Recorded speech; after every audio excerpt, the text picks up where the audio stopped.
जिज्ञासु मित्रों, बहुत बहुत अभिनंदन है आपका दिव्य सृजन स्पिरिचुअल में। जैसा कि आपको विदित है कि प्रत्येक दिवस रात्रि 9 बजे हम यहाँ पर लाइव सेशन लेकर उपस्थित होते हैं और आज भी यह कार्यक्रम शुरू हो गया है। तो सभी इस कार्यक्रम से जुड़कर इसका अवश्य लाभ उठाएं। और आज का जो विषय है ध्यान योग और यज्ञ व्रत पूजा, इस पर हम चर्चा करेंगे। ध्यान योग का यज्ञ व्रत पूजा के साथ क्या संबंध है, साथ में कुछ संबंध लोग श्रेष्ठता का भी जोड़ते हैं। इन सब में श्रेष्ठ कौन है, तो इन सब पर हम चर्चा इसको हम करेंगे। ठीक है, बहुत महत्वपूर्ण विषय है, समझने योग्य विषय है। बहुत सारे लोग इस विषय को लेकर बहुत ही संशयग्रस्त होते हैं कि भाई ध्यान ही करना चाहिए या फिर यज्ञ व्रत पूजा आदि भी करना चाहिए। कुछ गुरुजी लोग अपने शिष्यों को समझाते रहते हैं कि साधना करो और यह साधना करना, ध्यान करना ही पूजा है, असली पूजा है। कुछ गुरुजी लोग क्या करते हैं कि सारी देवी देवताओं की पूजा बंद कर दो, बस ध्यान करो, साधना जो मैंने दिया है वो करो, मैंने जो मंत्र दिया है वही जपो और गुरु की पूजा करो। गुरु की पूजा करो, गुरु घर में दान करो। ठीक है, अच्छे कार्य के लिए, धर्म के कार्य के लिए, धर्म के प्रचार के लिए, अध्यात्म के प्रचार के लिए, लोक कल्याण के लिए दान करना चाहिए। यह एक अलग विषय है। लेकिन प्रश्न ये उठता है कि जो गुरु जी ने ये सिखाया कि सारे देवी देवताओं की पूजा बंद कर दो, या फिर उन्होंने कहा कि ध्यान ही पूजा है, अगर ऐसा समझा दिया तो हमें समझना होगा कि यह बात कितनी उचित है, कितनी अनुचित है। क्योंकि पूजा तो पूजा ही है और ध्यान तो ध्यान ही है। ध्यान कभी पूजा नहीं होती, पूजा कभी ध्यान नहीं होता। हाँ, दोनों के बीच में एक संबंध स्थापित होता है, वह एक अलग विषय है जिस पर हम आज चर्चा करेंगे। ठीक है जिज्ञासु, तो आज का विषय श्वेतास्त्रोपनिषद का ही विषय है। ये श्वेतास्त्रोपनिषद के श्लोक में इस विषय पर चर्चा हुई है। तो पहले तो हम उस श्लोक पर ही चिंतन मनन करेंगे और उसके उपरांत हम इस विषय को थोड़ा सा विस्तार देंगे और समझने का प्रयास करेंगे। तो श्वेतास्त्रोपनिषद आगे बढ़ते हुए, जैसे कल वेद अध्ययन करने मात्र से, वेद अध्ययन करना, शास्त्रों का अध्ययन करना, सुनना, मनन चिंतन करना, अरे वाह आत्मा श्रोतव्यो मंतव्यो द्रष्टव्यो, यह सब तो करना ही होता है। लेकिन इतने करने पर रुक जाओगे तो इससे कोई तुम्हें वो लाभ नहीं मिलेगा जो वेदों में लिखा हुआ है। ठीक है, ये सीधी सी बात यह है कि अगर मैं ये कहूं, अगर ये कहा जाए, अगर आपको एक मंत्र दें हम, पेट भरने का मंत्र। पेट भरने का मंत्र क्या है, ध्यान से सुनिए, जिससे कि आपका पेट भर सकता है। मैं वो मंत्र आपको दे रहा हूं।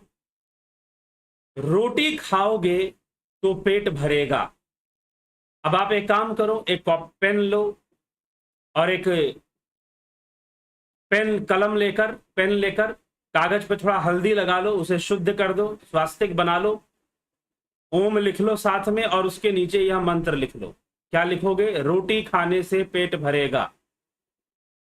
अब ऐसा करो, एक माला ले लो और रोटी खाने से पेट भरेगा, रोटी खाने से पेट भरेगा, रोटी खाने से पेट भरेगा, रोटी खाने से पेट भरेगा। तो क्या भर जाएगा? नहीं भरेगा।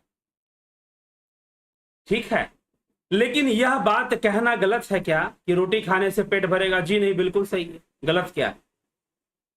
बात तो बिल्कुल सही है। गलत क्या है कि तुम रोटी खा नहीं रहे हो। गलत बस इतना है कि तुम रोटी नहीं खा रहे हो, तुम बस अध्ययन कर रहे हो और उसी को सब कुछ मान ले रहे हो। अगर महामंत्र के अंदर, महामंत्र गायत्री में लिखा है भर्गो देवस्य धीमहि ओम भूर्भुवस्सुवः तत्सवितुर्वरेण्यं भर्गो देवस्य धीमहि धियो यो न प्रचोदयात्।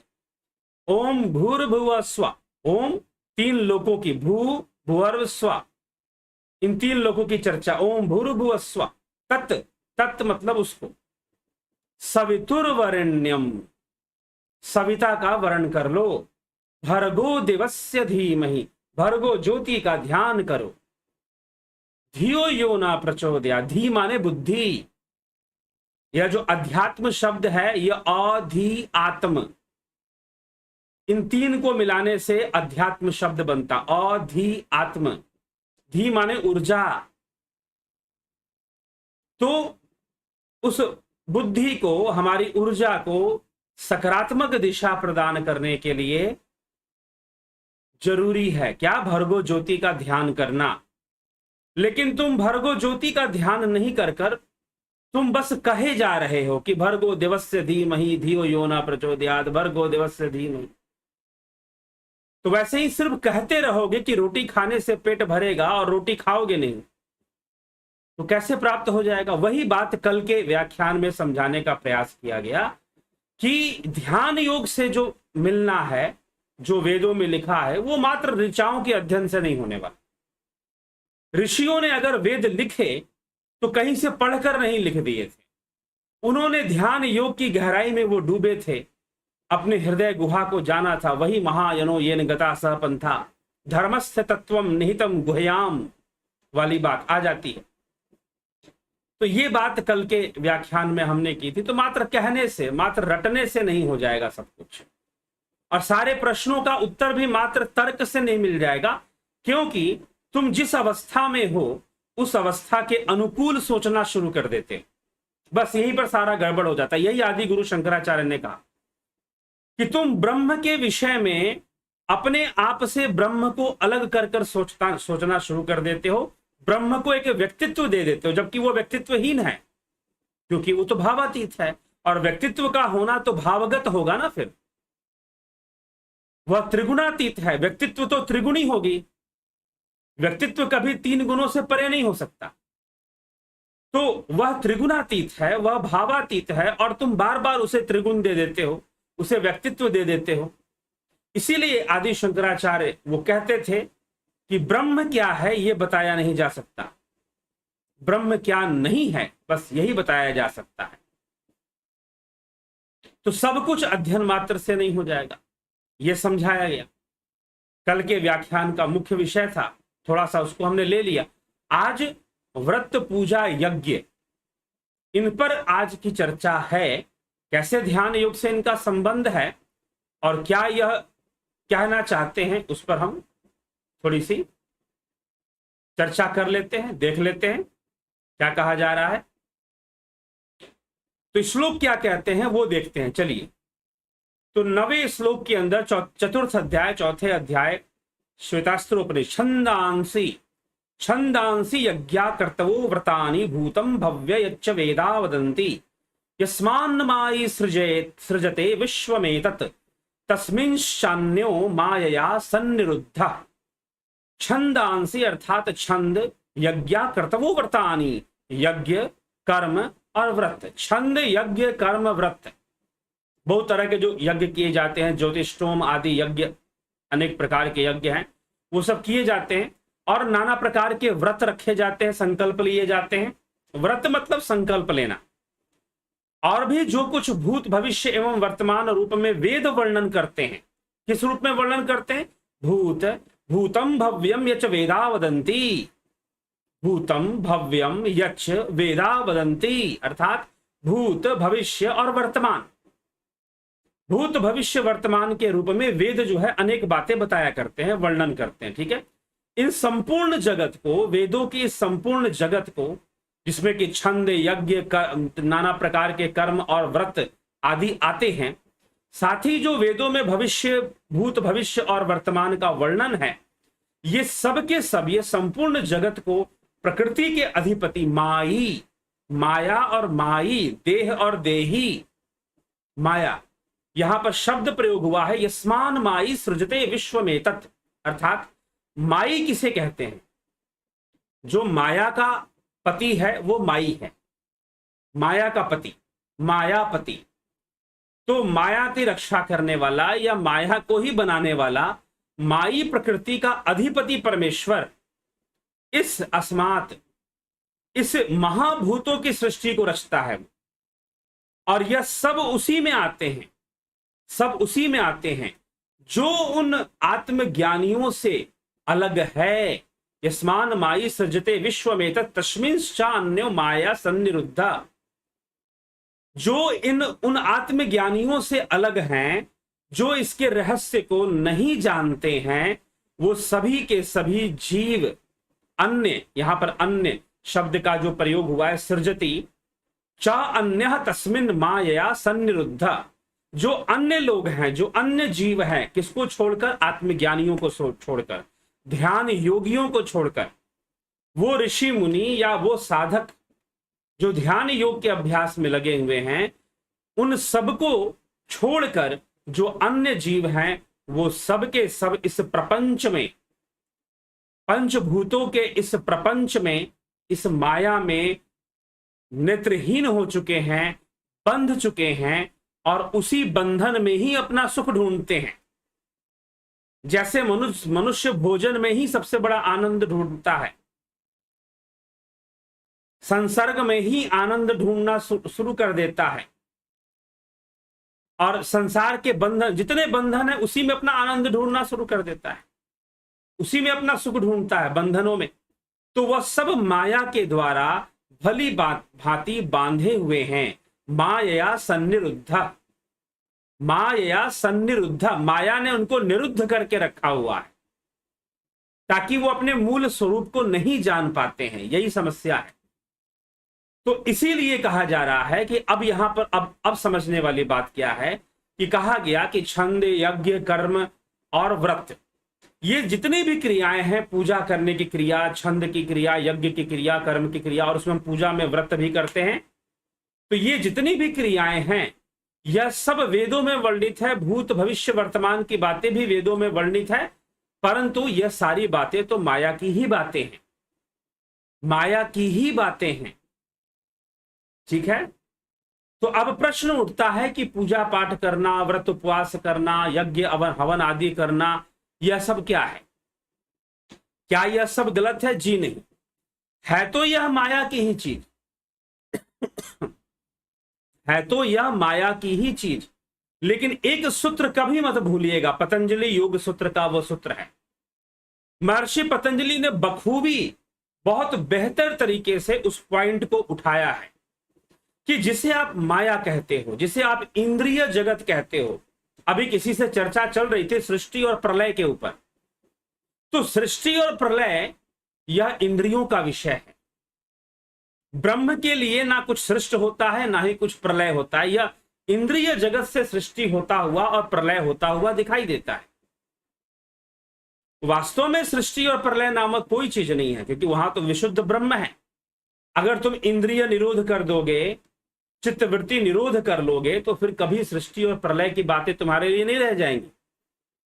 महाप्रलय ये शब्द तुम्हारे लिए नहीं रहेगा फिर, क्योंकि तुमने तो अपना प्रलय कर लिया, ध्यान योग से कर लिया। प्रलय तो जीवन का लक्ष्य है भाई। प्रलय का मतलब विनाश नहीं होता, यह ध्यान रखिएगा। प्रलय का मतलब होता है अपने मूल तत्व में समा जाना, अपने मूल स्वरूप को प्राप्त कर लेना, यह प्रलय है। लय होने की प्रक्रिया प्रलय है। तो प्रलय का मतलब विनाश नहीं है, नष्ट होना नहीं है। विनाश होना तो बस इतना है कि एक रूप से दूसरा रूप धारण कर लिया, अपने मूल स्वरूप में नहीं गया। एक रूप खंडित हो गया और दूसरा रूप बन गया, विनाश हो गया, कह सकते हैं नष्ट हो गया। लेकिन प्रलय होना कुछ और ही अर्थ है, आध्यात्मिक अर्थ है प्रलय का। ठीक, तो ये तथ्य हमें समझने की आवश्यकता है। तो व्रत, पूजा, छंद, यज्ञ, व्रत और कर्म, ये जो क्रियाएं हैं, यह वास्तव में महर्षि पतंजलि यही सूत्र देते हैं कि प्रकृति ही भोग देने वाली है और प्रकृति ही मोक्ष देने वाली है। प्रकृति ही भोग देने वाली है और प्रकृति ही मोक्ष देने वाली है। कई बार मैं बता चुका हूं, एक ही सीढ़ी है जिसका नाम प्रकृति है। उस सीढ़ी से उतर जाओ और उसी सीढ़ी से चढ़ जाओ। उतर रहे हो तो भोग वृत्ति है, अगर चढ़ रहे हो तो योग वृत्ति है। एक ही सीढ़ी है, वह माया ही है। तो अभी माया के ऊपर भी श्वेतास्त्रोपनिषद में अच्छी चर्चा है, वह भी भविष्य में आने वाली है। तो एक ही सीढ़ी है जिसको हम प्रकृति कहेंगे, माया कहेंगे। उसी का सहारा लेकर उतर जाओ और उसी का सहारा लेकर चढ़ जाओ, दूसरा कोई विकल्प नहीं है। समझ गए? दूसरा कोई विकल्प नहीं है। तो प्रकृति का सहारा लेकर उतर जाओ, प्रकृति का सहारा लेकर चढ़ जाओ, यही करना पड़ेगा। तो सहारा तो हमें इंद्रियों का ही लेना पड़ेगा। सहारा तो हमें अब मन है, मन ही शैतान है, मन ही देवता है, ठीक ना। तोरा मन दर्पण कहलाए, भले बुरे सारे कर्मों को देखे और दिखाए, मन ही देवता मन ही ईश्वर, मन से बड़ा ना कोई। सुना होगा ना इस प्रकार का संगीत आपने, गायन, भजन गायन जिसको कहते हैं। तो ये चीज है। तो मन, अहंकार, बुद्धि, इन सबको सीढ़ी बना लो। अगर इनको सीढ़ी बना लिया ऊपर जाने का, सारी चीजें, लोभ मोह काम क्रोध अहंकार, सब सीढ़ी बन जाएंगे। अगर इनको ऊपर चढ़ने का सीढ़ी बना लिया फिर तो कल्याण है, फिर तुम ऊपर चढ़ जाओगे। फिर माया से ही चढ़ना है। इसीलिए यहां पर अब एक बात आती है कि छंद, यज्ञ, व्रत, पूजा, ये सारी जितने भी चीजें हैं, क्या यह माया है? यहां पर इनको माया कहा जा रहा है कि भाई यह तो माया का ही रूप है ये सब। परंतु जो आत्मज्ञानी नहीं है वो बंधा हुआ है, और जो आत्मज्ञानी है, जो आत्मज्ञानी है, जो ध्यान योगी है, ध्यान योगी ही आत्मज्ञानी हो सकता है, दूसरा नहीं हो सकता। श्वेतास्त्रोपनिषद इस बात का भी प्रमाणिकता देता, मतलब कि प्रूफ देता है कि एक ध्यान योगी ही आत्मज्ञानी हो सकता है। आत्मज्ञान कोई तार्किक विषय नहीं है कि हमने एक तर्क ले लिया कि हम तो आत्मा को मानने वाले। मानने का कोई विषय ही नहीं है, जानने का विषय। जानने की ओर आगे बढ़ना है, मानने की ओर आगे नहीं बढ़ना। तो हाँ चलो, शुरुआत मानने से होती है कि हाँ भाई कुछ है तभी तो हम चलेंगे ना आगे, ठीक है, लेकिन चलना पड़ेगा, ध्यान योग करना पड़ेगा, तब जाकर आत्मज्ञानी की स्थिति बनेगी। तो वो कहते हैं कि जो महापुरुष, जो उस तत्व को जानने वाले नहीं हैं, वह माया के बंधन में बंध कर ही सारे कर्मों को करते हैं, चाहे वो यज्ञ, हवन, पूजा पाठ, जो कुछ भी हो। परंतु जो आत्मज्ञानी है वह सारे कर्म करते हुए भी उनमें आसक्त नहीं होते, और निष्काम भावना से यही कार्य, छंद, यज्ञ, कर्म और व्रत और पूजा, ये सारे कर्म वो करते हैं, लेकिन वो बंधन मुक्त रहते हैं। सब कुछ करते हुए भी वो बंधन मुक्त रहते हैं, ठीक है। तो अब यहां पर प्रश्न ये उठता है कि क्या व्रत, पूजा, यज्ञ करना गलत काम है? क्या इनसे तो भाई मोक्ष होना नहीं है? ये तो माया के ही अंग हैं, माइक चीजें हैं ये सारी चीजें, लिखा जा रहा है। तो क्या समझना चाहिए इस विषय में? फिर यही तो सीढ़ी है, माया ही सीढ़ी बनेगी ना आगे बढ़ने के लिए। तुम उतर गए हो और अब इसी से चढ़ जाना है। प्रकृति ही सहायक है मोक्ष प्राप्ति में। कह देने से, मिथ्या मिथ्या या झूठ, असत्य असत्य मात्र कहने मात्र से सब कुछ नहीं हो जाएगा।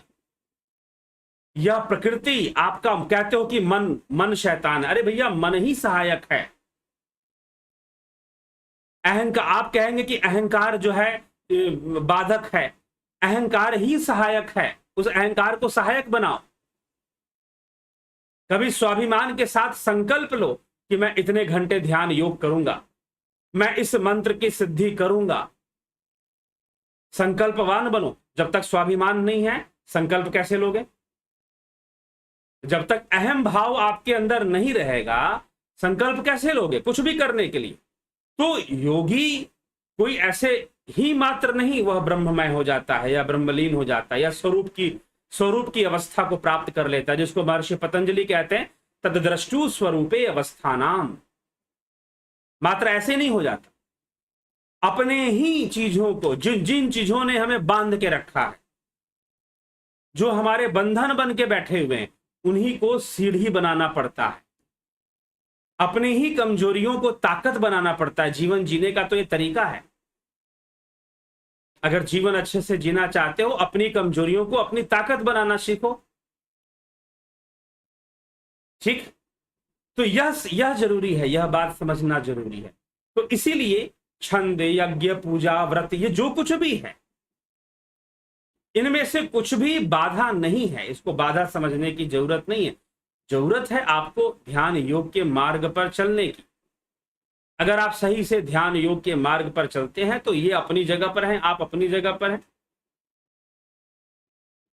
सारी चीजें फिर सहायक हैं। तो प्रकृति को संतुलन में रखना। अब क्या है कि माया सीढ़ी है ना, तो माया को सीढ़ी के रूप में प्रयोग करने के लिए, इस प्रकृति को ही सीढ़ी के रूप में प्रयोग करने के लिए इस प्रकृति का ज्ञान होना अनिवार्य है। समझ गए? अब आप थोड़ा सा इस पॉइंट को पकड़िएगा, अपने दिमाग को खोलिएगा, ब्रॉड थिंकिंग बनाइए, ब्रॉड थिंकिंग।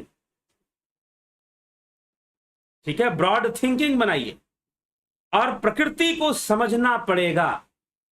अगर ब्रह्म तक पहुंचना है तो प्रकृति को समझना पड़ेगा, क्योंकि प्रकृति ही रास्ता है, प्रकृति ही मार्ग है, माया ही मार्ग है, माया ही रास्ता है। और तुम कहते हो कि नहीं नहीं माया से छोड़ो, माया से, अरे भैया माया तुम्हारे मन में बैठी हुई है। संसार कहां है बताइए? योग सूत्र में, और जितने भी हम पतंजलि का योग सूत्र पढ़ लें, वेदांत पढ़ लें, और हम बौद्ध दर्शन पढ़ लें, बौद्ध साहित्य को भी, अगर बौद्ध सूत्रों को भी अगर हम पढ़ते हैं, इन तीनों शास्त्रों में, इन तीनों विचारधाराओं में एक बात समान रूप से कही गई है, संसार का अस्तित्व कहां है भाई? तुम्हारे मन में। एक आदमी वो कहने लगा कि मैं तो सोच रहा हूं संसार वंसार छोड़कर चला जाऊं, पहाड़ों में जंगल में तपस्या करता हूं। कहां छोड़कर जाओगे? क्योंकि जंगल पहाड़ भी तो संसार में ही है। और सबसे बड़ी बात, तुम्हारा मन ही संसार में है, संसार तुम्हारे मन में बसा हुआ। उस जब तक वहां से नहीं निकलेगा तब तक क्या कर लोगे? जंगल पहाड़ जाकर क्या कर लोगे? इसीलिए प्रकृति के ज्ञान से भागो मत। समझो भूख क्या होती है, लोभ क्या होता है, लालच क्या होता है, काम वासना क्या चीज होती है। हर चीज से भागने में लगे हुए हो, हर चीज से तुमको भगाया जा रहा है। तुम किसी चीज को ज्ञान की दृष्टि से देखो, दृष्टिकोण बदलो। बस किसी भी चीज के प्रति अपना दृष्टिकोण बदल देने की जरूरत है। फिर कोई भी कार्य, कोई भी चीज उस लक्ष्य के साथ करना कहीं पर भी कुछ गलत नहीं है, लेकिन ज्ञान तो लेना पड़ेगा, नहीं तो जीवन बर्बाद हो जाए। नहीं तो बहुत सारा समय तुमको लगता रहेगा कि तुम तो अध्यात्म के मार्ग पर चल रहे हो, लेकिन पहुंचोगे कहीं नहीं। एक सुपरियरिटी कॉम्प्लेक्स तुमको दिया जाएगा भाई कि तुम तो हमारे कुएं के मेंढक हो, तुम बहुत महान हो, क्योंकि तुम हमारे कुएं के मेंढक हो तो महान हो। ठीक है, तो इस तरह की बातें हमें बताई जाएंगी, लेकिन कई चीजों से, कई ज्ञानों से, कई समझ से जो आपके अंदर विकसित होना चाहिए वो नहीं हो पाएगा आपके अंदर विकसित। तो प्रकृति ही सीढ़ी है। योग सूत्र महर्षि पतंजलि कहते हैं प्रकृति ही भोग देने वाली है, प्रकृति ही मोक्ष देने वाली है, माया ही मोक्ष देने वाली है, माया ही भोग देने वाली है। बस समझने के फेर है, वैसी समझ को विकसित करने की आवश्यकता है। मन बंधन नहीं है, मन ही ताकत है, अहंकार ही ताकत है। अपने मन के विकारों को, लोभ मोह काम क्रोध अहंकार, इन सबको ताकत बना लो अपनी, सबको सीढ़ी बना लो, सबको सीढ़ी बना लो। फिर देखो, लेकिन सबके बारे में जानो। तुम तो कुछ जानना ही नहीं चाहते, जानने की कुछ कोशिश ही नहीं करना चाहते। और फिर जब प्रकृति काम करती रहती है, तुम्हारे पास कोई चारा नहीं रहता, तुम्हारे पास कोई रास्ता नहीं रहता। फिर तुम अंदर ही अंदर आत्मग्लानि से भर जाते हो कि हाय मेरे अंदर तो बुरे विचार आ गए, मेरे अंदर तो काम वासना आ गई, मेरे अंदर तो उस स्त्री को देखकर आकर्षण हो गया। कभी उस विज्ञान को समझने का प्रयास करो कि यह आकर्षण क्यों हो जाता है। जिस दिन इसके विज्ञान को जान लोगे उस दिन यह बंधन भी खत्म हो जाएगा। सब प्रकृति का खेल है। तुम भागते रहोगे, भागते रहोगे, तुम जितना भागोगे प्रकृति उतना दलदल है। ये भागोगे उतना नीचे गिरते जाओगे, फंसते जाओगे। ठीक है, विवेक, इसीलिए तो आध्यात्मिक विषय बुद्धि का विषय। क्यों भगवान कृष्ण बार बार कहते बुद्धिमान मनुष्येषु, वह व्यक्ति बुद्धिमान है। कौन? जो प्रकृति के साथ अपनी ट्यूनिंग बनाने में माहिर है। लोग यहां ट्यूनिंग बनाते हैं अपने ऑफिस के अंदर अपने बॉस के साथ। बॉस अपने एम्प्लॉइज के साथ ट्यूनिंग बनाने में लगा रहा है, भाई इन लोगों से काम नहीं निकालना है, प्रॉफिट में लाना है कंपनी को, काम निकालना है इन लोगों से। एम्प्लॉय बेचारा अपने बॉस के साथ प्रमोशन दे दे, सैलरी बढ़ा दे। ट्यूनिंग बनाने में आप लगे हुए हो। सरकारी अफसरों के साथ, सरकारी मंत्रियों के साथ कुछ लाभ हो जाए। मैं कहता हूं सरकार किसकी चल रही है?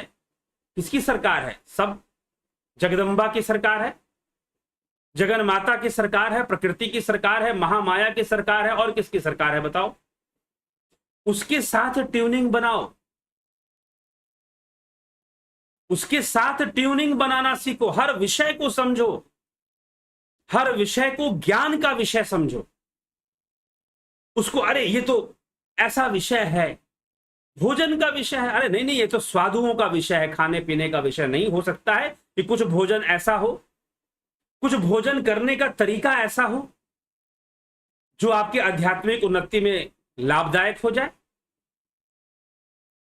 कुछ क्रोध करने का तरीका ऐसा हो, कुछ काम वासना का भी ऐसा तरीका हो।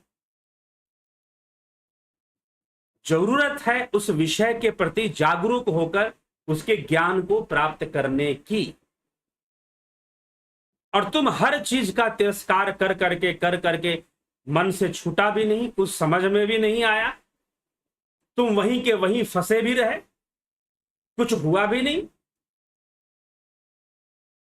तो इसीलिए उस एक वैज्ञानिक दृष्टिकोण जब हम रखते हैं तो हम किसी भी विषय पर अनुसंधान करने की कोशिश करते हैं कि भाई इस चीज का गूढ़ रहस्य क्या है, ये चीज कैसे काम करती है। जब हम इसको जानेंगे, समझेंगे, तो निश्चय ही हम उस चीज पर विजय प्राप्त कर लेंगे। हमें उस विषय के बारे में पूरी जानकारी हो जाएगी, तो वो विषय हमें विचलित नहीं कर पाएगा फिर। अब वो चाहे विषय ब्रह्मचर्य का हो, काम वासना का हो, क्रोध का हो, अहंकार का हो, जब हम जान जाएंगे, उसके विज्ञान को समझने लगेंगे, तो निश्चय ही हम उससे निवृत्ति पालेंगे। और जब तक अज्ञानता का माहौल रहेगा तब तक माया का बंधन रहेगा, भ्रम रहेगा, तुम उसी में बंधते रहोगे, बंधते रहोगे। बार बार कभी कभी तुम्हें लगेगा कि भाई तुम तो ऊंचे निकल गए, लेकिन जैसे ही तुमने किसी स्त्री को देख लिया वैसे ही तुम्हारी मन की हालत खराब हो गई। तुम्हारा सारा ब्रह्मचर्य, सारा भगवा अगवा, दाढ़ी बाल बढ़ाना सब बेकार हो गया फिर। तो तुमने जाना क्यों नहीं इस विषय को?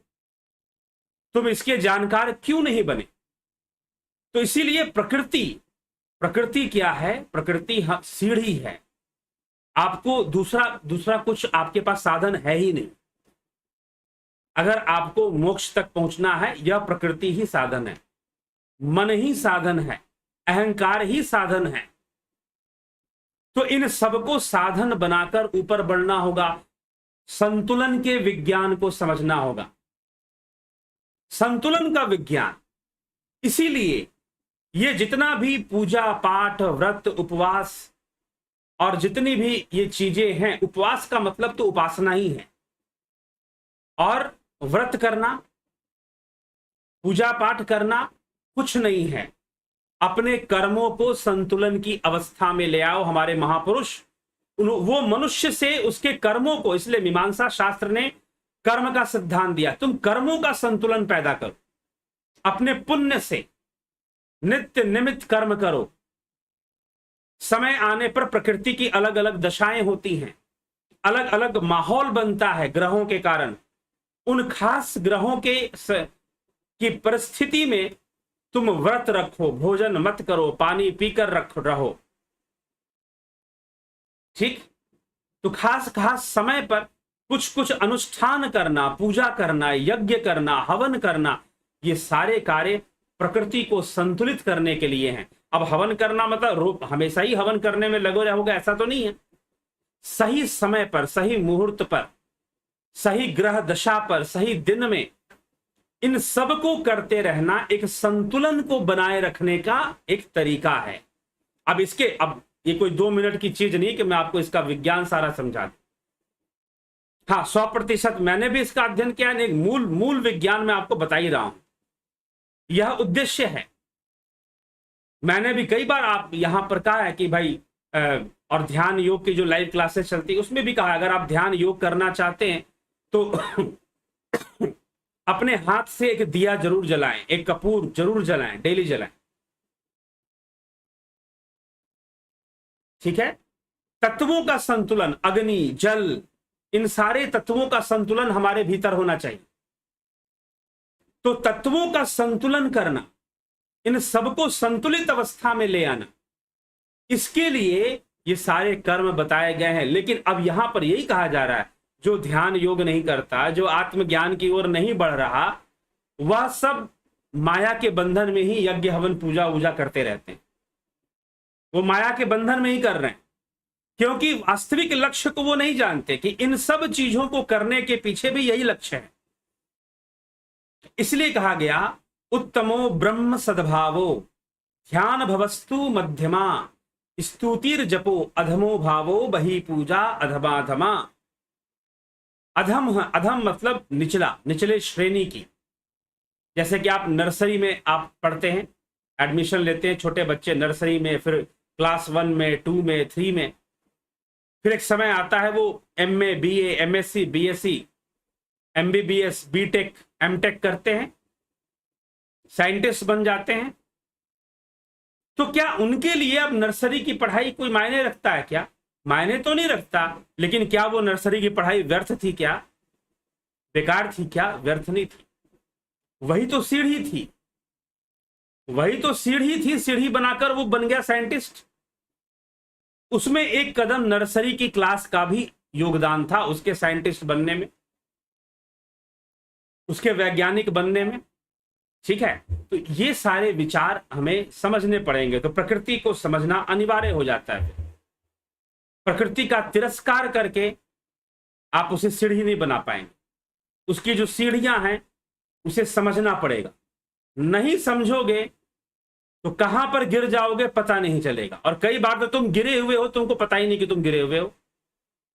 तुमको लग रहा है क्योंकि तुम जिस संस्था में चले गए हो वहां के लोगों ने तुमको समझा दिया, भाई यहां पर हो तभी तो तुम श्रेष्ठ हो, यहां से चले जाओगे तो श्रेष्ठ नहीं रहोगे।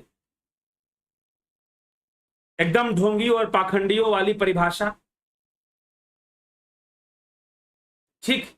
तो तुम्हें ऐसा बता दिया गया, तुम्हें ऐसा, तुम्हारे दिमाग के अंदर ऐसी सुपरियोरिटी कॉम्प्लेक्स दे दी गई, एक भ्रम जाल दे दिया। तो तुम कुछ जानना ही नहीं चाहते तो सीढ़ी कैसे बनाओ?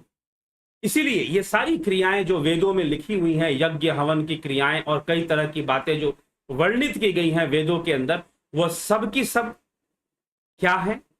सीढ़ी ही है, रास्ता ही है, मार्ग ही है कि संसार में यह यज्ञ हवन व्रत उपवास जितनी भी क्रियाएं हैं यह हमारे योग में सहायक हैं। पूजा आदि सब सहायक है। लेकिन उत्तमो ब्रह्म सद्भावो ध्यान भवस्तु मध्यमा स्तुतिर जपो अधमो भावो बही पूजा अधमाधमा, कि बाहरी पूजा पाठ अधम से अधम है। अधम कहने का मतलब व्यर्थ नहीं है, अधम कहने का मतलब नीच नहीं है। हाँ, स्टार्टिंग है, बिगिनिंग है। एक बच्चा मंदिर में गया, शुरुआत है, वो जानने की कोशिश करेगा मंदिर में ये जोत क्यों जलाते हैं, मंदिर में ये घंटा क्यों बजाते हैं, मंदिर में जोत क्यों जलाते हैं, मंदिर में घंटा क्यों बजाते हैं, मंदिर में ये प्रसाद क्यों देते हैं पंडित जी, क्यों चरणामृत पीते हैं मस्तक पर हम धारण कर। तो ये जानने की कोशिश करेगा ये सब संकेत क्या है। पूजा पाठ करेगा, यज्ञ हवन करेगा, अपनी बाह्य प्रकृति को संतुलित करेगा। फिर अंतः प्रकृति को, बाह्य प्रकृति क्या है?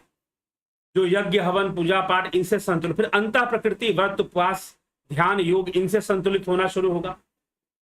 तो उत्तमो ब्रह्म सद्भावो ध्यान भवस्तु मध्यमा स्तुतिर जपो अधमो भावो। चलो, पूजा पाठ, मंदिर जाना, पूजा करना, इन सबसे ऊपर उठेगा। जब ऊपर उठेगा तो फिर संकल्प लेगा कि मुझे मंत्र जाप करना है, स्तुति करना है। स्तुतिर जापो अधमो भावो वही पूजा अधमाधमा, बाहरी पूजा पाठ अधम से अधम, और उससे ऊपर है स्तुति का जाप करना। तो पहले नर्सरी की पढ़ाई की, फिर प्राइमरी में आ गया, प्राइमरी में आ गया। अब स्तुति जाप करने लगा, माला ले लिया, मंत्र जाप करने लगा, मंत्र सिद्धि की ओर लग गया, ये मंत्र मुझे सिद्ध कर लेना है, चलो भाई 10,000 जाप करते हैं, 40,000 जाप करते हैं, 1.25 लाख जाप करते हैं। तो थोड़ा सा आगे बढ़ गया, अब थोड़ा सा आगे बढ़ गया, अब जो है चलो और समझ विकसित हो गई, कोई बताने वाला मिल गया, कोई समझाने वाला मिल गया, उपनिषदों का मर्म बताने वाला मिल गया, उसने समझा दिया। ध्यान भवस्तु मध्यमा, अब ध्यान योग शुरू करो, छोड़ो मंत्र वंत्र, जितना समय मिले थोड़ा सा मंत्र भी कर लेना, लेकिन ध्यान योग में उतरो, गहराई में उतरो अब। तो अब ध्यान योग की प्रक्रिया शुरू करवाई गई। तो ये मध्यम, ध्यान भवस्तु मध्यमा, यह मध्यम है, यह मध्यम प्रकृति का योग है, भक्ति है। तो ध्यान भवस्तु मध्यमा, अब ध्यान निरंतर करता रहेगा, ध्यान योग में अभ्यास करता रहेगा, जो भगवान कृष्ण ने अर्जुन से कहा, अभ्यासेन तु कौन्तेय वैराग्येन च गृह्यते। अभ्यास करता रहेगा, निरंतर जब अभ्यास करता रहेगा तो समाधि में पहुंचेगा। कहां पहुंचेगा? समाधि में। और समाधि में पहुंचेगा तो क्या बनेगा? उत्तमो ब्रह्म सद्भावो, ब्रह्म भाव। और ब्रह्म भाव के बाद भावातीत, कैवल्य, कैवल्य में जाएगा, फिर भावातीत में जाएगा, फिर तो भावातीत अवस्था में फिर चला जाएगा ब्रह्म भाव से। उत्तमो ब्रह्म सद्भावो ध्यान भवस्तु मध्यमा, स्तुतिर जपो अधमो भावो भई पूजा अधमाधम। तो सीढ़ी तो बनाना पड़ेगा ना। तो इसलिए यज्ञ पूजा हवन आदि सारी चीजें प्रकृति को संतुलित करने के लिए है, इसलिए इनको करना चाहिए, इनका त्याग कर देना चाहिए, ऐसा नहीं। क्या ध्यान पूजा? यानी पूजा अलग चीज है, पूजा नरक से मुक्ति का मार्ग है, ध्यान मोक्ष का मार्ग है। पूजा जो है नरक से बचना, नरक मतलब बुरे कर्मों का फल, नरक मतलब बुरे कर्मों का फल, उनसे बचने का मार्ग पूजा है। तो पूजा ध्यान नहीं होता, ध्यान पूजा नहीं होता। हाँ, पूजा ध्यान में सहायक है। क्यों सहायक है? कि पूजा से सात्विकता का विकास होगा। ठीक है, सात्विकता का विकास होगा पूजा से। पूजा से सकारात्मक जो पॉजिटिव एनर्जी है वो हमारे अंदर डेवलप करेगी, पॉजिटिव एनर्जी वो हमारे अंदर विकसित होगी। तो पॉजिटिव एनर्जी विकसित होने से हमें लाभ है फिर। तो वो ध्यान योग में हमारी सहायता करेगी, ध्यान योग में सहायक बनेगी। तो ये सारी चीजें हैं, इस विज्ञान को समझना पड़ेगा, इस स्ट्रक्चर को समझना पड़ेगा। नहीं तो आजकल सबके लिए मैं नहीं कह सकता, ज्यादातर ऐसे गुरुजी लोग हैं जो सीधा कहते हैं कि सब पूजा पाठ बंद कर दो, यज्ञ हवन सब बंद कर दो, बस जो मैंने नाम दे दिया, जो मैंने मंत्र दे दिया वही जपना है और दूसरा कुछ करने की जरूरत नहीं। सब बेकार की चीजें हैं, उनके पीछे ढोंग है, पाखंड है, और जो मैंने नाम दे दिया उसको जपो, गुरु जी का फोटो लगाओ, और कुछ करने की जरूरत नहीं। गैर वैज्ञानिक लोग हैं, बुद्धिहीन लोग हैं, खुद भ्रमित, दूसरों को भ्रमित करने में लगे। ठीक है, तो जो पूजा व्रत उपवास के जो सिद्धांत हैं वो करने ही है। लेकिन अब ऐसा भी नहीं है कि आप पूजा करने में ही ऐसा लग जाओ कि ध्यान योग ही आपका छूट जाए। उद्देश्य तो उधर ही जाना है ना, उद्देश्य तो उधर ही जाना है। तो इसीलिए जो आत्मज्ञानी है वो निष्काम भावना से अपने कर्मों को करते हुए, यज्ञ आदि हवन, यज्ञ व्रत आदि कर्म करते हुए भी अपने ध्यान योग में लीन रहते, वो निष्काम भावना से प्रकृति के अंदर जो कर्तव्यपूर्ण कर्म है, जो करने ही चाहिए, उसको वो करते रहते हैं। जो आत्मज्ञानी है, जो महापुरुष हैं, उनके लिए बात कहा जा रहा है। भगवान श्री कृष्ण ने भी कहा है कि लोक संग्रह हेतु महापुरुष भी ये सारे कर्म, देवताओं को प्रसन्न करना, यज्ञ आदि के द्वारा देवताओं का दान करना, वो करते रहते हैं, निष्काम भावना से करते रहते हैं। ठीक है, इससे प्रकृति संतुलित रहती है, इससे सकारात्मक ऊर्जा बनी रहती है। बाहर से, भीतर से नहीं, बाहर से सकारात्मक ऊर्जा बनी रहती है, जो कि आपके ध्यान योग में, आपके योग में और कर्मों को संतुलित करने में, पाप कर्मों के नाश में सहायक होते हैं। ठीक है, तो इसीलिए यह जो कर्म है, यज्ञ हवन आदि, ये त्याज्य नहीं है। त्याज्य नहीं मतलब त्यागने योग्य नहीं है। बस इस छोटी सी बात को समझने की जरूरत है। थोड़ा बहुत इसको करना कहीं से भी गलत नहीं है। ठीक, तो ये आप समझिए इस विषय को, तो हमें समझकर इसको चलना चाहिए। और कई अब इसमें जो नियम होते हैं उन नियमों का पालन, कई बार लोग अभी पूछते हैं मुझसे कि ये सूतक लग गया, किसी की मृत्यु हो गई या जन्म के समय कुछ ऐसा लग गया। जी हाँ, उनके भी नियम होते हैं, उसमें देवी देवताओं का आवाहन नहीं होता है, उसके पीछे बहुत बड़ा विज्ञान है, उसको भी समझना चाहिए। किसी भी चीज को नकार मत दो, अरे ये क्या होता है, ये तो बेकार की बातें हैं। आप लोग क्या चक्कर क्या है कि हमारे पास अपना कोई अनुसंधान, अपनी कोई समझ शक्ति नहीं है, हम लेते हैं चीजें अंग्रेजों से कि भाई हाथ से खाने वाला जो है वो गंवार होता है, चम्मच से खाने वाला पढ़ा लिखा होता है। अगर वैज्ञानिक रूप से यह प्रमाणित हो जाए कि हाथ से खाने वाला ही ज्यादा समझदार है, तो फिर बताओ क्या होगा। तो अपने विवेक का प्रयोग कर कर ही किसी बात को ग्रहण कर लेना चाहिए, मात्र प्रचलन में चीजों को नहीं ग्रहण करना चाहिए। हाँ ठीक है, प्रचलन होता है, किसी वस्तु का प्रचलन हुआ है तो हो सकता है कि वो सही हो, प्रचलित अगर है तो, लेकिन फिर भी उसके संदर्भ में जानकारी लेने का, निष्पक्ष भावना से जानकारी लेने का प्रयास हमें करना ही चाहिए। ठीक, तो प्रेत विज्ञान भी एक विज्ञान है जिसे हम प्रेत विज्ञान कहते हैं, प्रेतात्मावाद कहते हैं, स्पिरिचुअलिज्म कहा जाता है उसे, प्रेतात्मावाद, पैरानॉर्मलिज्म, इस तरह की चीजें। तो उस विज्ञान से संबंध बनाते हुए सूतक के समय देवताओं का आवाहन मना होता है। ठीक है, देवी देवताओं का आवाहन नहीं करना चाहिए उस समय। बाकी इसका फिक्स नियम क्या है, एक मैंने सूतक पर, तो कई लोग मुझसे प्रश्न करते रहते हैं। अभी किसी भाई साहब ने एक प्रश्न किया, बोलते बोलते मुझे याद आ गया पूजा पाठ का विषय, तो चलो इसको भी मैं क्लियर कर देता हूं कि भाई मेरे पड़ोस में किसी के घर बच्ची हुई है, अब उनके यहां से मिठाई आ गया, मैं खाऊं या ना खाऊं, सूतक लगा है। बच्ची तुम्हारे घर में हुई है क्या? नहीं हुई है, तो मिठाई क्यों नहीं खाओगे? मिठाई खाओ, पूरे पकवान खाओ, जो खुशियां मनाना है मनाओ, बस देवी देवताओं का आवाहन नहीं किया जाता, उसके पीछे प्रेत विज्ञान है।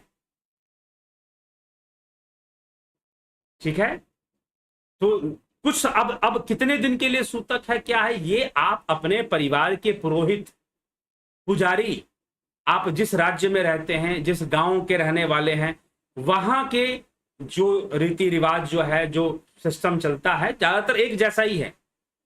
मैंने देखा कि उत्तर प्रदेश, मध्य प्रदेश, महाराष्ट्र, बिहार, आप चले जाओ, एक जैसे ही, मिलते जुलते ही रीति रिवाज है, थोड़ा सा 19-20 हुआ तो हुआ, नहीं तो नहीं, एक जैसा ही है इन सब मामलों में खास करके। तो सूतक का क्या नियम रहेगा, आप अपने क्षेत्रीय किसी ज्ञानी पंडित से, पुजारी से पूछिए भाई क्या नियम रहेगा, वो ज्यादा बेहतर हो। हमें फोन मत किया करिए कि भाई मिठाई खा लें ना खा लें, क्यों नहीं खाओगे मिठाई, बच्चे का जन्म हुआ है तो खाना ही चाहिए। ठीक है, तो किसी चीज को अंधेपन में नहीं स्वीकार करना है, समझ के स्वीकार करना है। हर चीज अपने आप में एक विज्ञान को लिए हुए, हर चीज अपने आप में एक विज्ञान को लिए हुए। अगर तुम विज्ञान को जानते हो तो तुम्हें साक्षात्कार होगा, नहीं तो फिर सब कुछ चमत्कार होगा। चमत्कार क्या है? चमत्कार नामक, miracle does not exist. Swami Vivekananda ji ने कहा चमत्कार नामक कोई चीज नहीं होती। चमत्कार वहां है जहां पर ज्ञान नहीं है, जहां साक्षात्कार नहीं है। जहां साक्षात्कार है वहां तो मात्र विज्ञान है। तो चमत्कार वहां है जहां साक्षात्कार नहीं है, तो चमत्कार के पीछे मत भागो, साक्षात्कार के पीछे भागो। सुख के पीछे मत भागो, संतुलन के पीछे भागो। ठीक है, सुख के पीछे मत भागो, जीवन में संतुलन को स्थापित करने में लगे रहो, अपने आप को संतुलित अवस्था में रखो। और चमत्कार नहीं, साक्षात्कार। साक्षात्कार जब ज्ञान होगा तभी साक्षात्कार होगा। साक्षात्कार के, अगर साक्षात्कार हो जाएगा तो चमत्कार खत्म हो जाएगा उसी समय, चमत्कार फिर रहेगा ही नहीं, टिकेगा ही नहीं। ठीक, तो ये सारी बातें हैं। तो प्रकृति सीढ़ी है, प्रकृति को समझना ही चाहिए। और खासकर अपने अंतः प्रकृति, हमारे अपने अंदर लोभ मोह काम क्रोध वासनाएं जो हैं ये कैसे काम करती हैं, अगर इनके विज्ञान को हम नहीं समझेंगे तो कहां फिसलेंगे पता नहीं चलेगा, फिसले हुए होंगे और तो भी पता नहीं चलेगा, क्योंकि बाहर से मेकअप करके बैठे हुए हैं, बाहर से संत बनकर बैठे हुए हैं। ठीक है, तो कियहु कुवेश साधु सन्मानु जिमि जग जामवंत हनुमानु। कियहु कुवेश, साधु अगर कुवेश भी धारण कर ले तो साधु है, क्योंकि वो सधा हुआ है तो साधु है। ठीक, तो इसीलिए विवेक से अब समय नहीं है। कब तक स्वयं को धोखा दोगे, कब तक फंसते रहोगे इन सब चक्करों में। अब है मूल विषय पर काम करने का समय आ गया है। अगर भारतीयों को चाहिए कि वो अपनी शक्ति का विकास करे, अपने ज्ञान का विकास करे, सनातन धर्मियों को चाहिए तो अब मूल विषयों पर काम करना शुरू करना पड़े, नहीं तो भटकाव बना रहेगा, स्थितियां बनी रहेगी। एक अहंकार, एक दंभ को लेकर हम सही हैं, हम ब्रह्मचारी हैं, ठीक है ना जी। पता चला कि कुछ और ही हो गया, कुछ और ही अवस्था में पहुंच गया। तो वो और वाली अवस्था जब बन जाएगी तो कोई मतलब नहीं कि आपने कितने वर्षों तक ब्रह्मचर्य का पालन किया था, कितने वर्षों तक नहीं किया, आपको आत्मा का आनंद तो मिला नहीं। तो सम की अवस्था ब्रह्म की अवस्था है, ब्रह्मचर्य ब्रह्ममय आचरण, सम की अवस्था। सुख दुखे समय कृत्वा लाभा लाभो जया जयो, सुख दुख लाभ हानि जय पराजय, इन सब में जो सम रहने वाला है वो ब्रह्मचारी है। ठीक है, तो ये सब हमें विचार कर कर समझने की आवश्यकता है जिज्ञासुओं।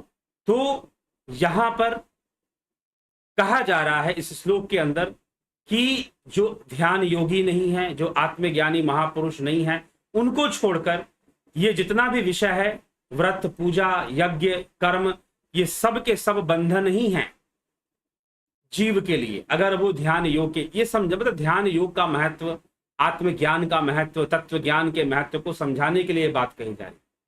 जैसे पहले कहा गया कि वेद अध्ययन जो है, अगर तुमने ध्यान योग नहीं किया तो वेद अध्ययन करके क्या सिद्ध कर लोगे, सीधा लिख दिया गया श्वेताश्वरोपनिषद में।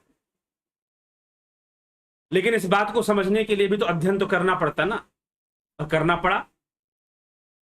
तो अध्ययन करना, जो बातें वेदों में लिखी गई हैं उस सिद्धि के लिए वो व्यर्थ है अध्ययन, लेकिन प्रेरणा के लिए अध्ययन करना अनिवार्य है, जरूरी है। ठीक है, तो यही बात है। तो अगर हम ध्यान योग आत्मज्ञान के तत्व को नहीं जानते, उस ओर आगे नहीं बढ़ रहे और मात्र पूजा पाठ में करके हम सोच रहे हैं हमारा कल्याण हो जाएगा, तो ये भ्रम है।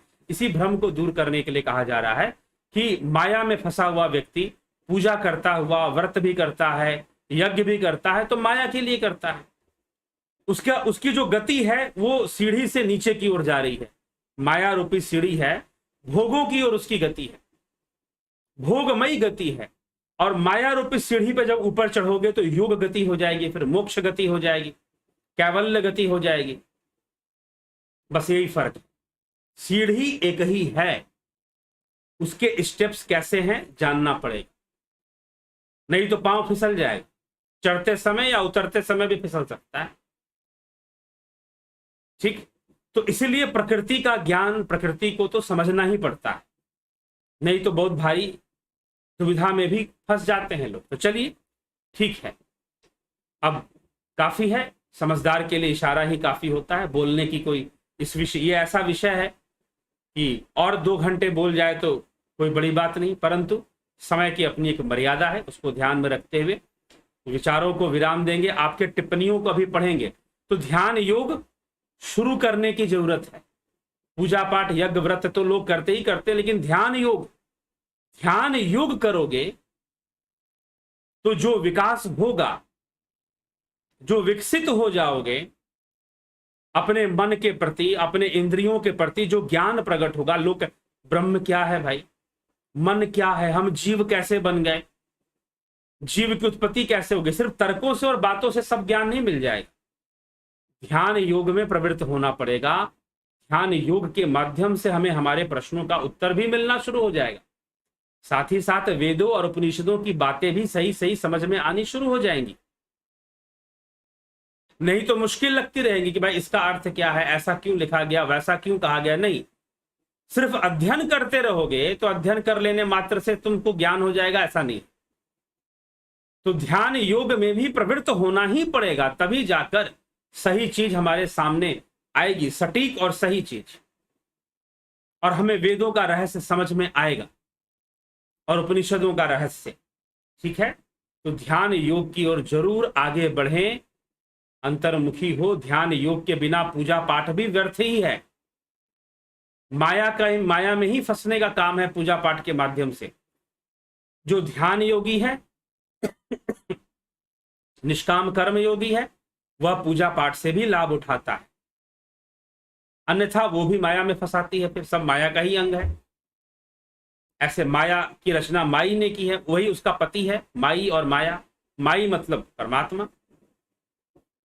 ठीक, तो इस प्रकार से चर्चाएं उपनिषदों में आती हैं। चलिए आगे बढ़ते हैं, देखते हैं कौन क्या कहता है। थोड़ा समय, ज्यादा समय नहीं देंगे, समय काफी वैसे ही हो चुका है। तो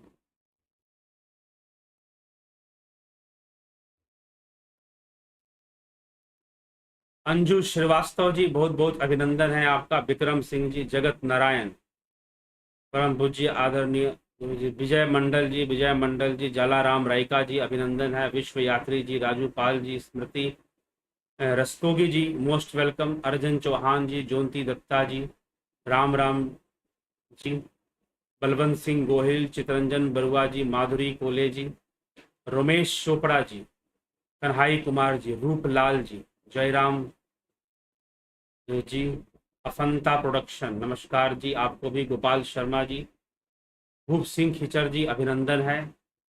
एसके मिन्हास जी, अभिनंदन। संजय कंबाड़ जी, रजनीश बर्फानी जी, ओम तत्सत। पिंटू वासवा जी, ओम तत्सत। वीना जी, परम श्रद्धेय योगी राज गुरुदेव शश्रत नमः। एसके मिन्हास जी, ब्रह्मपाल कुमार, मनोरंजन फोगाट, जयराम। घर पर हवन सामग्री तैयार करता हूं, अग्निकुंड में अग्नि प्रज्वलित करके हवन करता हूं, करके देवताओं को प्रणाम करके मोबाइल पर गायत्री मंत्र व अन्य वैदिक मंत्र चलाकर आहुति देता हूं। जी नहीं, अगर मान लीजिए कि अगर मोबाइल पे चलाते भी हैं तो मुख से भी उच्चारण कीजिए, ठीक है, मुख से भी साथ में उच्चारण करिए। अगर मोबाइल पे चलाते भी हैं तो ऐसा ना हो कि मोबाइल में चला दिया और उच्चारण नहीं कर रहे, तो थोड़ा ठीक नहीं होगा। योगेंद्र पंडित जी, स्मिता सावंत जी, जोंती दत्ता जी, क्योंकि क्या है, मोबाइल के अंदर भाव शक्ति नहीं है, भाव शक्ति तो आपके अंदर है। मोबाइल के अंदर भाव शक्ति नहीं है, और मोबाइल में सुनकर भी आप ही के अंदर भावना पैदा हो सकती है। मोबाइल सुनकर किसी मोबाइल में भावना पैदा नहीं हो जाएगी। तो बस इस बात को, इस विज्ञान को, भावना के इस विज्ञान को समझना है और उच्चारण करना है। ध्यान का कोई धर्म नहीं है और किसी भी विचारधारा को मानने वाले इसका अभ्यास कर सकते हैं। मैं कुछ हूं, इस भाव को अनंत में प्रयास रहित तरीके से समाहित कर देना, स्वयं को अनंत ब्रह्मांड का अविभाज्य पात्र। ध्यान का कोई धर्म नहीं, ध्यान का कोई संप्रदाय नहीं है, ध्यान स्वयं ही धर्म है। ठीक है, ध्यान स्वयं ही धर्म है। अर्थापत्ति हो जाएगी ऐसा कहने से। अर्थापत्ति, अर्थापत्ति क्या होता है, आजकल अर्थापत्ति का बहुत ज्यादा प्रयोग होता है। ज्यादातर प्रवचनों में, ज्यादातर बातों में अर्थापत्ति सुनाई देती है। ठीक है, अब जैसे कि मैं कहीं पर सुन रहा था, योगाचार्य जी योगा करवा रहे थे, अभी योगा डे की ही बात है कहीं पर, तो मैं भी वहां पर गया और जो है कुछ मुझे बस बोलना था, कुछ करके दिखाना नहीं था, बस योग के ऊपर, योग दर्शन पर थोड़ी व्याख्यान देना था।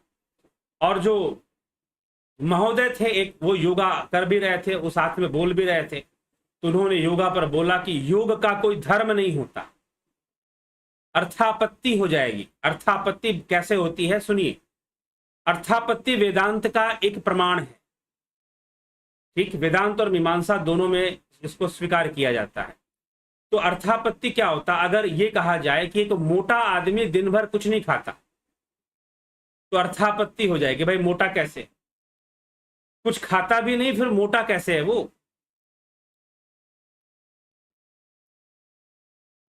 ठीक, उसने दोपहर में चांद देखा, कैसे देख लिया, दोपहर में चांद कहां से आ गया, अर्थापत्ति हो जाएगी।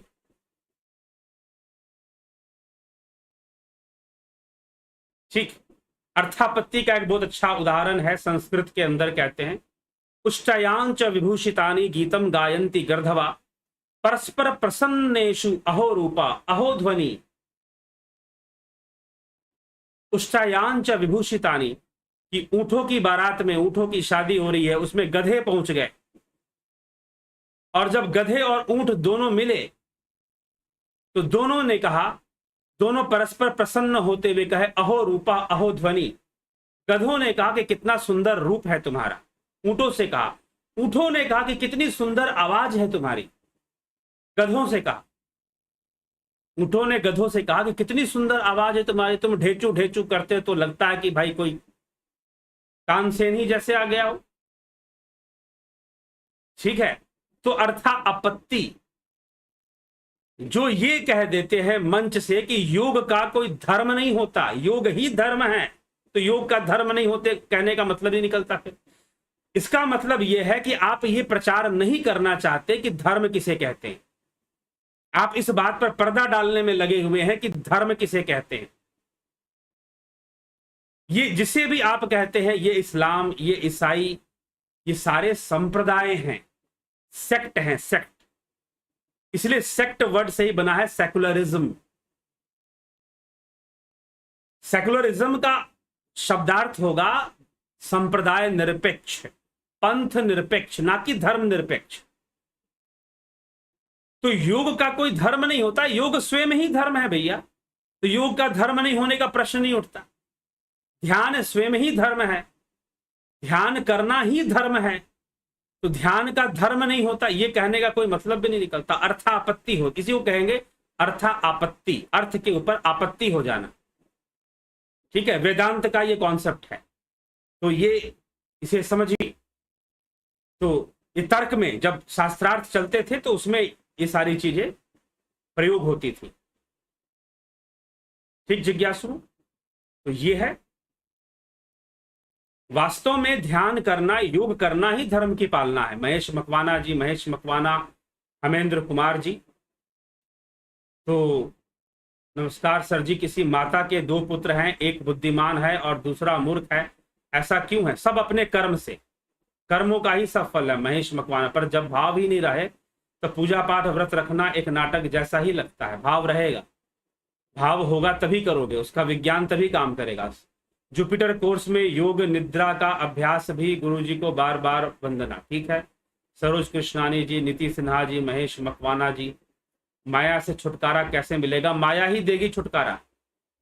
गणेश पवार जी, धर्मेंद्र शर्मा जी, संदीप मिश्रा, जयराम, यज्ञ हवन लोक कल्याण की भावना से होना चाहिए, इसका उद्देश्य प्रकृति को शुद्ध करना, बिल्कुल संतुलित करना, शुद्ध करना। Pawan Kumar ji, Banveer Girwar, I am from Mauritius, नमस्ते आचार्य जी, प्रकृति का तात्पर्य क्या है? माया और प्रकृति एक है, अभी आएगा चर्चा। श्वेतास्त्रोपनिषद में माया और प्रकृति के ऊपर चर्चा आने वाली है, बस मेरे ख्याल से कल का ही विषय होगा, प्रतीक्षा कर लें, अच्छे से उसमें डिक्लेयर होगा। बानवीर गिरवार जी, कल का जरूर आप लेक्चर अटेंड कीजिए। तरनजीत सिंह जी, परा प्रकृति भी क्या काल के अंदर आती है? जी नहीं, काल से मुक्ति का मार्ग है वो, परा प्रकृति, परा विद्या। ठीक, हमेंद्र कुमार, सर जी कुछ व्यक्ति जन्म से ही बुद्धिमान होते हैं, कर्म से, अपने अपने कर्मों से होते हैं। केशव पटेल जी, जयराम जी, भीखू कुचाड़िया जी, विवेक जी, गुरु जी। उपवास में सतोगुण बहुत ज्यादा बढ़ जाता है, दोष अपने आप तनु। सतोगुण क्या है ये अभी पता ही नहीं है, ऐसा जरूरी नहीं कि उपवास में सतोगुण बढ़ जाए। पवित्रता बढ़ती है, शुद्धिकरण बढ़ता है, बॉडी डिटॉक्सिकेट होता है, मन शक्तिशाली होता है, ये उपवास के लाभ हैं। सतोगुण बढ़ जाता है ऐसा जरूरी नहीं। दयानंद जी, इंद्रजीत जी, गुरु जी बिहार में बरसार में हमारे गांव, वहां हमारी बिशहरी माता देवी का मंदिर है। यदि किसी को सांप काट ले, प्राण की बाकी है, तो उस मंदिर में आने पर वास्तव में ठीक हो जाता। चलो अच्छी बात है, ठीक हो जाता है तो ये भी कोई चमत्कार नहीं है, इसका भी विज्ञान है, समझना पड़ेगा। ठीक है, ऐसे जगहों पर मैं खूब घूमा हूं और ऐसी चीजों के बारे में बहुत कुछ पता किया। चलिए, प्रैक्टिकल का टेक्निक के है ये सब्जेक्ट ध्यान। जी हाँ, ध्यान योग टेक्निक का ही विषय है। गुरु जी, यज्ञ और हवन में क्या अंतर है? यज्ञ एक बड़ी प्रक्रिया है, यजन करना, यजन से यज्ञ बना, ठीक है, और हवन उसका एक अंग है, एक उसका अंतिम, जब यज्ञ को हम कंप्लीट करेंगे तो अंत में हवन करें। ठीक है, तो कोटि कोटि प्रणाम गुरु जी। ज्योतिष शास्त्र के ऊपर व्यापार करने की छूट किसने दी? सनातन धर्म के बाकी शास्त्रों के ऊपर व्यापार करने की छूट किसने दी? क्या यही कारण है सनातन नाम की? व्यापार करने की छूट का क्या मतलब है? कौन सा व्यापार, कैसा व्यापार, किस तरह के व्यापार की बातें कर रहे हैं? ठीक है, पहले ये बताइए। और कैसे व्यापार? अगर व्यापार एक अलग शब्द है, क्या व्यापार करना क्राइम है? पहले ये बताओ। क्रिमिनल, ये क्या क्राइम, क्रिमिनल उसमें आता है क्या? अगर आदान प्रदान ज्ञान का नहीं होगा तो वृद्धि कैसे होगी भैया? क्या चीज सही है, क्या चीज गलत है? अगर दो ज्ञानी लोग आपस में मिलकर चर्चा नहीं करेंगे तो व्यापार तो वहां भी हो रहा है ना। तो व्यापार करने का तात्पर्य क्या निकालते हैं, क्या कहना चाहते हैं? खुलकर कहेंगे तो हम खुलकर जवाब दे देंगे, फिर सामने आ जाएगा कि भाई व्यापार क्या है, धर्म क्या है, पुण्य क्या है, पाप क्या है। ठीक है, मैं ध्यान करते समय दीवार का सहारा लेकर बैठती हूँ, कमर में दर्द है, ध्यान योग में विघ्न तो नहीं? जी नहीं, विघ्न नहीं है, कर सकते हैं। ध्यान योग तो दूर की बात, कुछ लोग शास्त्रों को बेसिक जानकारी भी नहीं रखते, इसके कारण बहुमूल्य जीवन, जी हाँ, बहुमूल्य जीवन बेकार होता है और इधर उधर भटकते रहते हैं, कभी मजारों में चले जाते हैं, कभी कुछ करने लग जाते हैं। लोगों की हालत तो इतनी खराब है, अगर उनको बोल दो कि सुबह सुबह एक थप्पड़ अपने आप को मारो डेली, तो तुम्हारी दुकान अच्छी चलेगी। अगर सही में मार लिया और दुकान चली गई, प्रॉफिट में आ गया, तो उसको विश्वास हो जाएगा, जी हाँ यही असली पूजा है। सुबह सुबह उठो, अपने आप को एक थप्पड़ मारो, दुकान। तो लोगों की हालत यही है। ठीक है, तो मूल धर्म, मूल तत्व, इन सब से कोई मतलब नहीं, शास्त्र विधि से कोई मतलब नहीं। तो यही श्री कृष्ण भगवान कहते हैं कि जो शास्त्र विधि का त्याग कर देते हैं, उस सर्जते, जो शास्त्र विधि का त्याग कर कर जो कर्म करते हैं, उन्हें कुछ प्राप्त नहीं होता। न स सिद्धि मुआपनोति, न सुखम न पराम गतिम, ना सुख मिलेगा, ना सिद्धि, ना परम गति। ज्योति दत्ता जी, ओम गुरु जी प्रणाम। कोई व्यक्ति ध्यान योग के बिना से दुनिया का सारे धर्म ग्रंथ अध्ययन करे तभी परम सत्य को नहीं जान पाएगा, ध्यान के द्वारा स्वयं को? जी हाँ, ध्यान के द्वारा ही जान सकता है, बिल्कुल सही बात। इसलिए तो कह रहा हूं ना, ध्यान करना ही धर्म करना है, धर्म है। दादा खच्चर जी, जमाल खान जी, आकाश वदर जी, बहुत बहुत अभिनंदन आप सभी का। मित्रों, अभी जो है थोड़ा सा समय की कुछ कमी है मेरे सामने, इसीलिए अभी थोड़ा समय और समय दे देता आपको, लेकिन अब नहीं। कमेंट्स लगभग सबके पढ़ लिए, सब पर चर्चा हो गई है। थोड़ा सा शॉर्ट में आज मैंने किया, क्योंकि वैसे ही व्याख्यान लंबा हो गया था, तो 1 घंटा वैसे भी हो चुका है, तो अब ज्यादा समय नहीं देंगे और इस आज के इस कार्यक्रम को विश्राम देंगे। जो लोग ध्यान योग 11 अगस्त से ध्यान योग का कोर्स ज्वाइन करना चाहते हैं, वह निश्चय ही क्या करेंगे, व्हाट्सएप पर या इसी नंबर पर टेलीग्राम कर देंगे, जो मैं नंबर दे रहा हूं आपको, डिटेल दे दिया जाए। आप उसको 10 तारीख के पहले आप ज्वाइन कर लेंगे, और जो भी ज्वाइन करते हैं वो लाभ उठाते हैं, आनंद उठाते हैं। ठीक है, अभी तो आप ये सोचते हो कि भाई इसका शुल्क लग रहा है, इसकी शुल्क मत कहिए, वो दक्षिणा है जो कि देना ही है। ठीक है, तो वो लग रहा है क्योंकि वो जरूरी है, वो आपके मानसिक परिपक्वता के लिए ही जरूरी है। आपकी मानसिक परिपक्वता आए, इसीलिए ही वो जरूरी है। एक गंभीरता आपको इस कोर्स के प्रति होनी ही चाहिए, एक सीरियसनेस होनी चाहिए कि हाँ हम कुछ ज्वाइन कर रहे हैं। आपका एक संकल्प होना चाहिए कि हमें इसे भली भांति पूर्ण करना है। जो लोग ज्वाइन कर रहे हैं, तो और लोग करते भी हैं, कुछ लोग बहुत तल्लीनता से, बहुत गंभीरता से ज्वाइन करते हैं और प्रैक्टिस भी करते हैं, हर सेशन, लाइव सेशन अटेंड करते हैं।